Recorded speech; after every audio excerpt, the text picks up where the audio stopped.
আমি তোমার কষ্ট বুঝতে পারছি, তোমরা এইভাবে ঝামেলা করো না। ও তোমাকে অনেক ভালোবাসে। ওর সাথে তো বিয়ে করেছিলাম ভালোবাসার কুয়াশায়, অভাবের খাদ দেখতে পাই। আমার অনেক স্বপ্ন ছিল, সুন্দর একটা সংসার হবে, হাসি থাকবে, আনন্দ থাকবে, অনেক সুখে থাকবো আমরা।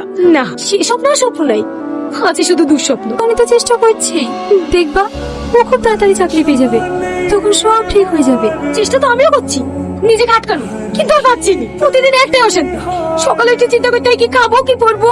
একটা জামা পছন্দ হলে যে নিজের স্বামীকে কিনে দিতে বলবো, সেটা কিনে দেওয়ার ক্ষমতা আপনার ছেলের নাই। নিজের পছন্দে বিয়ে করেছি তো, বাপ মায়ের কাছে হাত পাততে লজ্জা লাগে। বোমা, এই মাসে পেনশনের টাকাটা ঢুকুক, আমি তোমাকে ভালো একটা শাড়ি কিনে দেবো। পান তো 6,000 টাকা, ওই টাকা দিয়ে শাড়ি কিনলে সংসার চলবে কিভাবে? থাক, আমাকে আর বুঝাইতে আসেন না, পারলে আপনার ছেলেকে একটু বুঝান। সালমা, কি ভাই, সারা জীবন জেরেক্সি করে যাবেন না চাকরি টাকরি কিছু হবে? দেখি, যতদূর পারি চেষ্টা করব। কোনো দালাল টালাল ধরে হচ্ছে না? না ভাই, ঘুরে চাকরি লাগতে পারবো না। ও